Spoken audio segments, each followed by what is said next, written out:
Hey everyone, if you're trying to keep your in-ground pool warm without breaking the bank on your electric bill, you've probably wondered whether a heat pump like the Hayward HeatPro 140,000 BTU model is actually worth the investment. I've been running this exact unit for 2 full seasons now, and today I'll walk you through what it does well and where it might not be the perfect fit. Link is in the description if you want to check the product details on Amazon. First off, the HeatPro lives up to its name. With 140,000 BTUs, it heats my 24-foot round pool from the low 60s to a comfortable 80 degrees in about 6 to 8 hours when the outside air is in the mid-70s. That's fast enough that I can turn it on Friday evening and jump in Saturday morning without feeling like I'm swimming in a pond. The titanium heat exchanger is the real hero here. After 2 winters with freezing nights and the occasional chlorine splash, it still looks brand new, no corrosion, no scaling. I know titanium isn't cheap, but I'd rather pay up front than replace a cheaper coil every couple of years. One thing that surprised me was how quiet it is. Hayward calls it pro-grade construction, and honestly, it's quieter than my window AC unit. I run it overnight when the electricity rates drop, and you can barely hear it over the pool pump.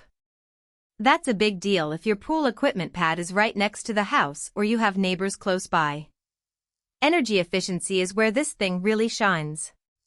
I've got the run times logged, and in early fall when the air is still warm, I'm pulling about 3.5 kilowatt hours to raise the pool 10 degrees.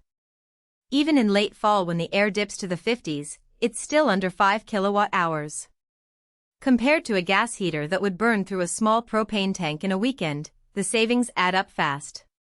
Just remember, heat pumps need warm air to work efficiently, so if you're in a region that stays below 50 degrees for months on end, you'll need a different solution. Installation was straightforward, but you do need a 230V circuit. If your panel already has a 50 amp breaker for a spa or another appliance, you're golden. If not, budget for an electrician, it's not a DIY swap. I ran a 6 AWG wire with a dedicated 50 amp breaker, and the whole job took about 4 hours including the concrete pad and the flex conduit. The manual is clear, and Hayward's tech support answered my questions in under 24 hours. I also like that it's self-draining, so I don't have to worry about freeze damage unless we get a rare hard freeze.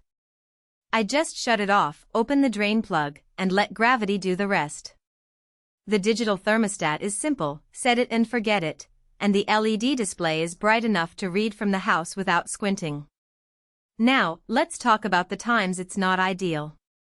If your pool is small, say under 15,000 gallons, you'll probably be fine with a 110,000 BTU model and save some cash up front. Also, if you're in a super cold climate where the air temp rarely climbs above freezing, a heat pump will struggle and your runtime costs will spike. Finally, the upfront price tag is higher than a basic gas heater, but over 3 to 4 years the operating costs pay for the difference. So, who's this for?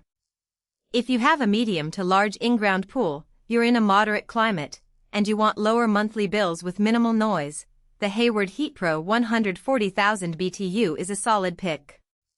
It's built to last, heats fast, and keeps the chlorine from eating your heat exchanger alive. If you're still on the fence, check out the link below and see if the specs match your setup. Either way, thanks for watching, and I'll catch you in the next one. For most buyers, the real question is not whether Hayward W3HP21405T HeatPro Pool Heat Pump, 140,000 BTU, energy efficient, titanium heat exchanger, 230V, in-ground pool heater sounds impressive on paper, but whether strengths like energy-efficient HeatPro heat pump technology and powerful 140,000 BTU pool heating performance actually make daily use feel easier, more dependable, and more worthwhile after the first few days of excitement wear off.